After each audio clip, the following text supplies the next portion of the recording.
অর্থের বিনিময়ে পরিচয় বিক্রি, বাংলা সংস্কৃতি ও ঐতিহ্য নিয়ে বিস্ফোরক মমতা বন্দ্যোপাধ্যায়। পাল্টা কটাক্ষ শ্রমিকের। আমাদের ঘাড়ের ওপরে আমি দেখছি যত বোঝা, এরপরে তো স্টেটটার আইডেন্টিটি নষ্ট হয়ে যাবে। বাংলায় কথা বলার লোকও খুঁজে পাবেন না। মনে রাখবেন, প্রত্যেকটা স্টেটের একটা ওন আইডেন্টিটি আছে, একটা সংস্কৃতি আছে। অন্য সংস্কৃতিকেও আমরা ভালোবাসি, সম্মান জানাই, কিন্তু বাংলার আইডেন্টিটিটাকে নষ্ট করে দেওয়ার চক্রান্তে যারা লিপ্ত, আমি তাদের সকলকে সাবধান করে দিয়ে বলছি, অর্থের বিনিময়ে বাংলার আইডেন্টিটি নষ্ট যেন না হয়। This is my first and last word.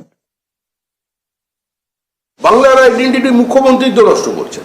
মুখ্যমন্ত্রীর দল পাঠ্যপুস্তকে রামধনুকে রংধনু বানিয়ে দিচ্ছেন। বাংলা ভাষা, বাংলা সংস্কৃতি, বাঙালির মনন, বাঙালির চিন্তন সমস্ত কিছুই তো তৃণমূল কংগ্রেসের দ্বারা আক্রান্ত। বাংলা ভাষা থাকবে, মুখ্যমন্ত্রীর দল থাকবে না। বাংলা ভাষার সেটুকুনি শক্তি আছে, সে ঐতিহ্য আছে। বিদ্যাসাগরের ভাষা মুছে দেবে তৃণমূল কংগ্রেস, এতটা শক্তিশালী তৃণমূল কংগ্রেসকে মনে করবার কোনো কারণ নেই। কুলটিতে তৃণমূলের গোষ্ঠীদ্বন্দ্বের খবর পাওয়া যাচ্ছে। তৃণমূল কাউন্সিলর নাদিম আক্তারের বিরুদ্ধে মারধরের অভিযোগ। কুলটি থানায় বিক্ষোভ দেখায় তৃণমূলের একাংশ।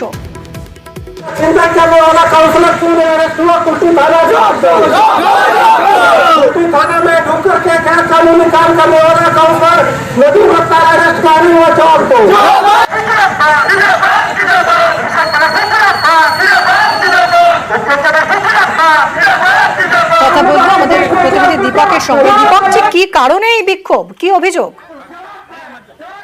বর্তমান কাউন্সিলরের বিরুদ্ধে কয়েকদিন আগেই অভিযোগ উঠেছিল, এক ব্যক্তিকে তার বাড়ি থেকে বার করে এসে বিদ্যুতের খুঁটিতে বেঁধে রেখে তাকে মারধর করা হয় এবং গোটা ঘটনায় কিন্তু কুলটি থানায় বিষয়টি জানালে এবং অভিযোগ করা হলে সেই বর্তমান কাউন্সিলরের বিরুদ্ধে কোনো ব্যবস্থা নেয়নি কুলটি থানার পুলিশ। এরই প্রতিবাদে কুলটির প্রাক্তন কাউন্সিলর সেই ওয়ার্ডেরই সে গতকাল রাত্রে থানা ঘেরাও করে এবং বিক্ষোভ দেখায়।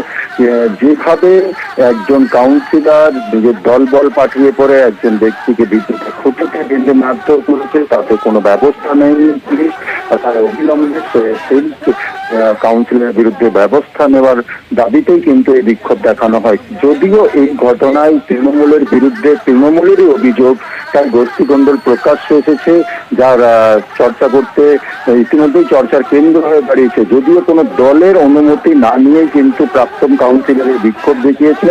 ইতিমধ্যেই দল দুই কাউন্সিলর এবং বর্তমান প্রাক্তন কাউন্সিলরকেই শোকজ নোটিশ জারি করেছে। কি তাদের আসল ঘটনা কি এবং কি ভিত্তিতে থানা ঘেরাও করা হয়েছে বা যে অভিযোগ কাউন্সিলরের বিরুদ্ধে উঠছে কতটাই সত্যি, সেটা এখন দল খতিয়ে দেখছে। ধন্যবাদ দীপক। থানাতে ঘেরাও করতে হতো, উল্টি আইসির জন্য আজকে আমাদেরকে করতে হতো। থানাতে এফআইআর নিচ্ছিল না, তো 17 দিন পরে যখন আমি পড়েছি থানা এফআইআর নিয়েছে। বাবলু যে আছে, নদীম আক্তার যে আছে, ওর নামটা ছিল মেনশন, ওর নামটা কেটে বাবলু কুরেশি করে দিয়েছে। বাবলু কুরেশি কেউ নাই। এই নাদিম আক্তার বলছেন উনি কি কোন দল করেন? কোনো দলই নাই, ও নির্দল আছেন। এদিকে কুলটি ব্লক যুব তৃণমূল সভাপতি জানিয়েছেন যে বিক্ষোভ নিয়ে দলের কোনো অনুমতি নেই। জন্য করেছে সে করেছে সেটা তো বলতে পারছে না, এটা দলের কোনো অনুমতি নেই, দল জানে না। বাজার ব্লক প্রেসিডেন্টকে জিনিসটা জানাচ্ছি, উনি কথা বলুক, উনি ব্যবস্থা নেবে।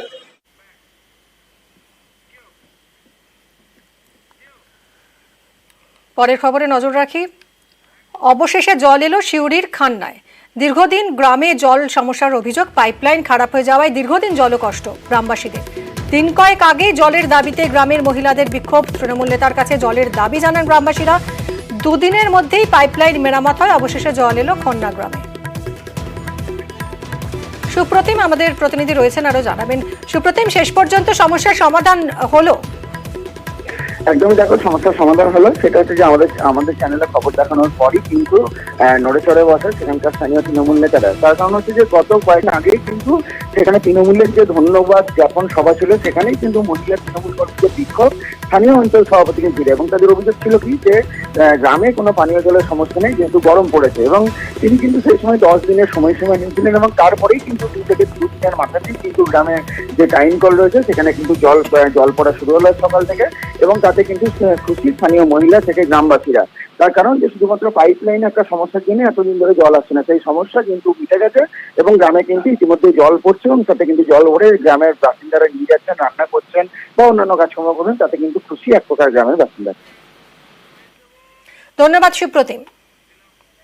মানুষ আমাদের কাছে দাবি করে কেন? কারণ আমরা কাজ করি, তাই মানুষ আমাদের কাছে দাবি করে। গত 2 দিন আগে যখন আমি এখান থেকে একটা সভা করেছি যে মানুষকে কৃতজ্ঞতা জানানোর জন্য, সেখান থেকে আমার বেশ কয়েকটা দিদি বলেছিল যে ভাই বলরাম, এখানে একটু জলের সমস্যা রয়েছে, মিড ডে মিলে রান্না করতে সমস্যা হচ্ছে। তাই আমি বলেছিলাম আমাকে 3 দিন টাইম দেওয়া হোক, আমরা সেই জলের ব্যবস্থা করব। আমাদের প্রচেষ্টায় আমরা আজকে জলের ব্যবস্থা করে দিতে পেরেছি। 3 দিনের জায়গায় 2 দিনেই করে দিতে পেরেছি। আমি চাইবো যে এই জলটা যাতে কন্টিনিউ এইভাবে এই এলাকার মা বোনেরা পায়, মিড ডে মিলে রান্নার যাতে আর কখনো কোনো অসুবিধা না হয়। আমরাও খুব খুশি। দুদিনের মধ্যে জল পেয়ে খুশি গ্রামবাসীরা। খুশি আমরা, আমাদের 2 দিনের মাথায় যে জল করে দিল, 3 দিন টাইম নিয়েছিল, তার মধ্যে 2 দিনের মাথায় কিন্তু আমাদেরকে জল আমাদের করে দেখিয়ে দিল।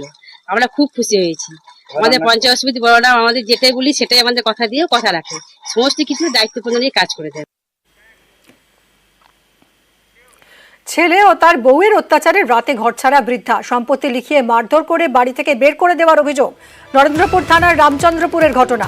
ছেলে বিশ্বজিৎ দাস এবং তার বউ টুম্পা দাসের বিরুদ্ধে থানায় অভিযোগ দায়ের।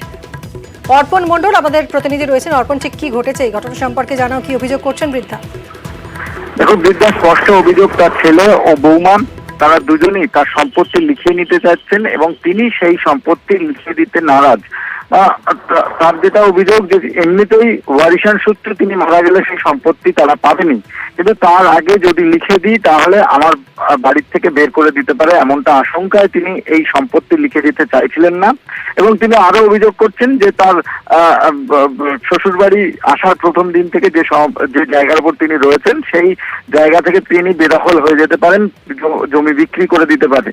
এই আশঙ্কায় তিনি সম্পত্তি লিখে দিচ্ছিলেন না এবং তার জন্য এই চরম পরিণতি।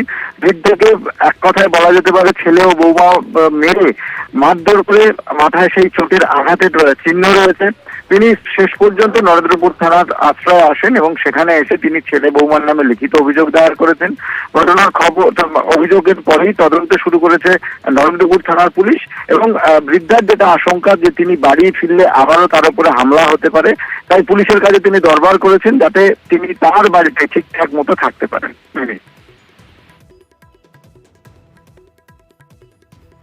বৌমা আছে, নাতি আছে, নাতনি আছে, ছেলে আছে, 4 জন।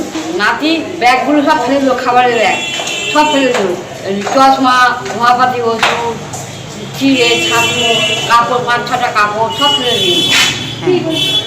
ওইটা আমার দেখাশোনা করে না, আমাকে থাকতে দেবে না ঘরে, সম্পত্তি ঢোকাটা নিয়ে নিয়েছে, লিখে নিয়েছে। হ্যাঁ, নিজের নামে লিখে নিয়েছে। তাহলে অসুবিধা কি? অবশ্যই আমার খাওয়া দাওয়া লোকেদের ভিক্ষে চাই, খাই, হ্যাঁ, এইসব ব্যাপার।